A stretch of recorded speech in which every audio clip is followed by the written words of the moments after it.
kelima, 6, 7, 8, kelemah lembutan itu terdiri dari dua kata, yaitu lemah dan disambung menjadi yo.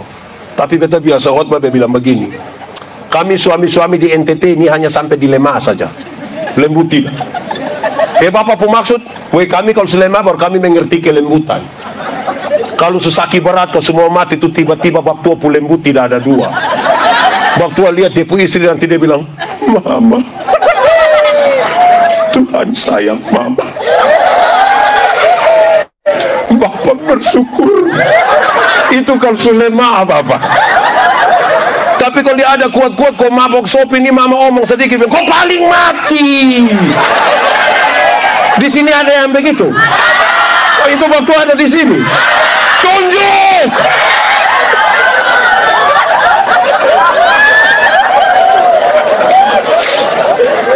Makanya kita nih kadang-kadang dilema itu baru kita lembut.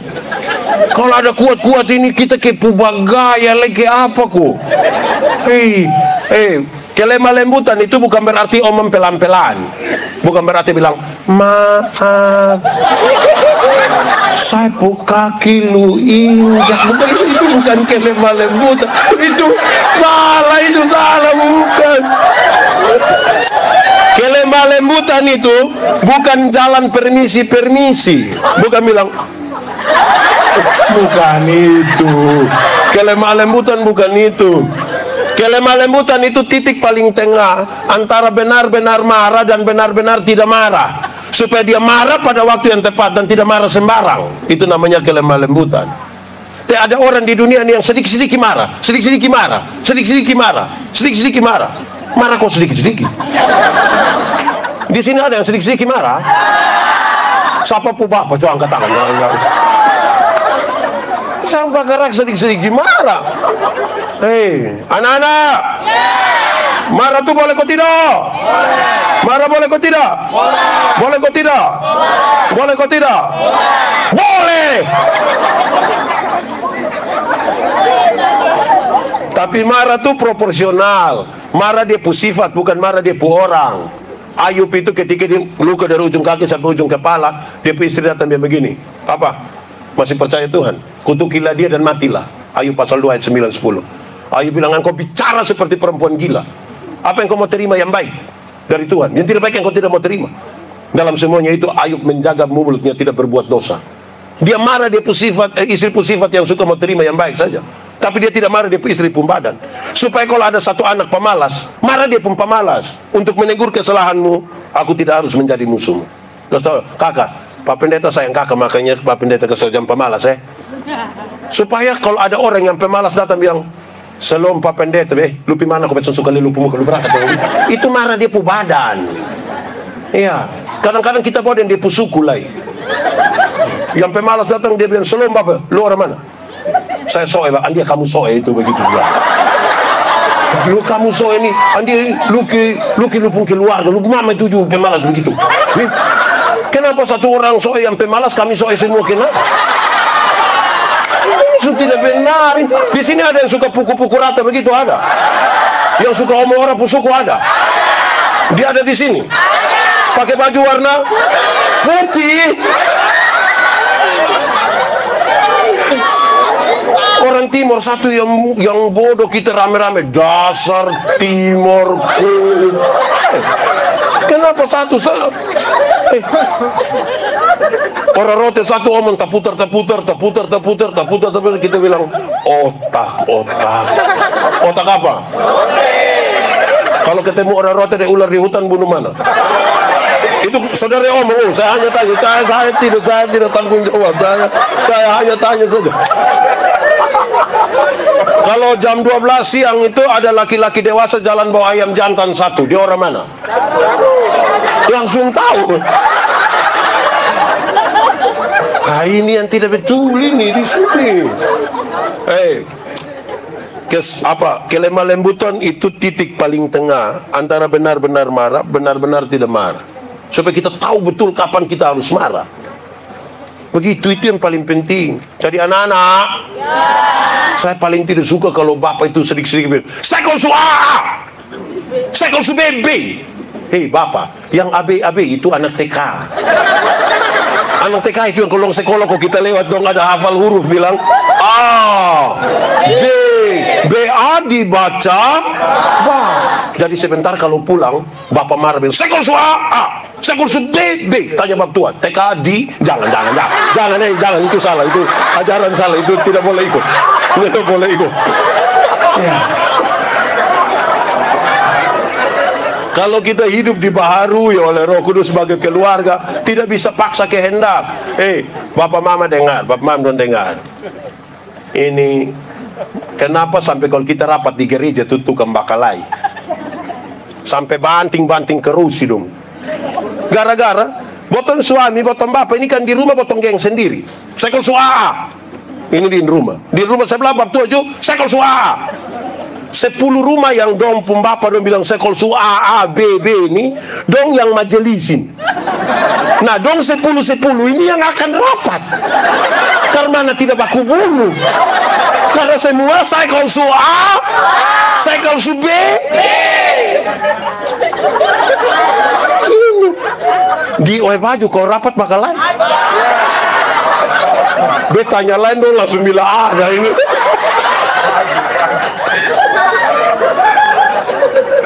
Jadi kalau kita dibaharui, ya kira-kira begitu. Amin kok? Amin. Seberapa? Bisa hafal? Bisa. 1, 2, 3, 4, 5, 6, 7, 8, 9. Penguasaan gereja yang dibaharui, pribadi yang dibaharui sebagai keluarga. Penguasaan diri itu berkaitan dengan orang yang tahu tujuannya. Contoh, kalau saya mau pergi gereja Ebenezer Oeba, saya keluar sampai di situ diberi 2 tawaran, belok kiri atau belok. Kalau sampai Oeba, saya harus ambil keputusan saya belok kiri. Turun sampai bawah situ di kuburan ada tabang lagi, lurus atau belok kanan. Belok kiri itu pagar stadion. Lu mau naik pagar? Ini aneh ini. Kalau mau pergi gereja harus ambil keputusan lurus. Sampai di antara stadion dengan bank itu, TLM, kan kita diperhadapkan lagi pada pilihan belok kiri atau belok kanan. Kalau kita mau ke Oeba, harus pastikan kita berdiri. Saya harus belok kanan. Walaupun teman-teman bilang, kawan, singgah sedikit dulu. Dunia ini banyak yang urus. Lu jangan terlalu bikin diri inti lah. Tetap, kuasai diri. Amin kok? Amin. Sekarang saya pakai contoh. Beta dan bapak ini, kami dua mau perang lawan orang di sebelah dong. Kami pegang senjata, kami merayap dari satu kursi ke kursi. Dong dari sana juga merayap dari situ. Kita mau perang ini. Sementara kita fokus mau perang ini, tiba-tiba beta injak bab tua pu sepatu. Kira-kira bab tua marah beta kosonde? Marah kosonde? Marah kosonde? Sonde! Karena kita lagi fokus di situ. Karena kita ada fokus di sana, tidak ada waktu untuk bab tua marah saya karena ada hal penting di sana. Amin kok? Amin. Tapi coba kalau kami tidak ada musuh di sana, tidak mau perang, kita duduk-duduk terus beta muat kaki di bab tua kaki. Itu minimal bab tua langsung begini. Bisa sebab tua tambah, lu sana ada mata. Orang yang kuasai diri, dia tahu dia pun tujuan mau kemana. Iya toh? Di setiap menuju reformasi, Gemit selalu mengucapkan kalimat ini. Kalimat dalam bahasa apa kok? Latin kok apa tapi? Kira-kira dia pun kalimat bilang begini. Quo vadis Gemit? Mau kemana ini Gemit? Quo vadis Ebenezer? Mau kemana ini Ebenezer? Dipercayakan pada ini pemuda, ini pendeta, ini penatua, diaken, pengajar ini. Mau bawa ini Ebenezer ini kemana? Omong, itu yang ngomong. Orang yang menguasai tujuan itu yang dia tahu. Dan dia memberi jawab terhadap quo vadis. Pertanyaan, mau bawa kemana ini gereja? Mau bawa kemana ini rumah tangga? Mau bawa kemana hubungan kita? Quo vadis. Mau dibawa kemana? Lancar.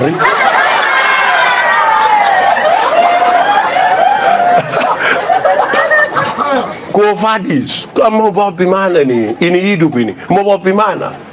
Toh pada akhirnya kita menentukan. Tolong kuasailah.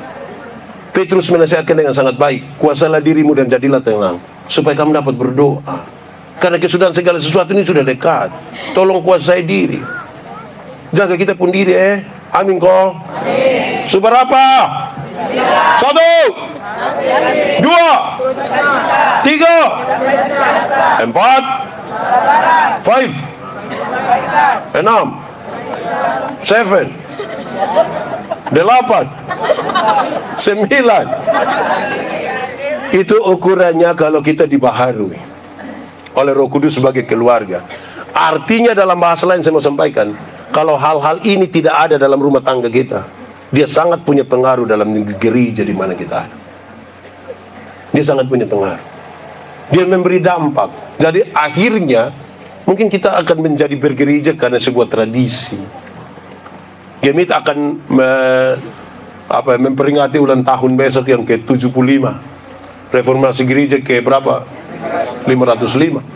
Sekaligus penutupan bulan keluarga. Saya diminta untuk buat satu channel baru berbicara tentang bercerita tentang keluarga. Karena rupa-rupanya keluarga Pusoal itu banyak sekali.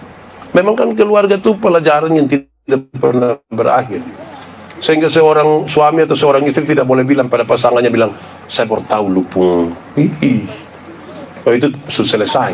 Kan pelajaran hidup tidak akan pernah selesai dalam sebuah rumah tangga. Kita bergumul dari sehari ke sehari. Semoga bagian-bagian ini akan menjadi bagian untuk kita berefleksi tentang Roh Kudus yang membaharui kita punya kehidupan sebagai keluarga Allah, dan kita pakai itu dalam kehidupan kita, keluarga, bergereja, bermasyarakat, dan kita percaya nama Tuhan dipermuliakan. Mari kita tunduk kepala di hadapan Tuhan.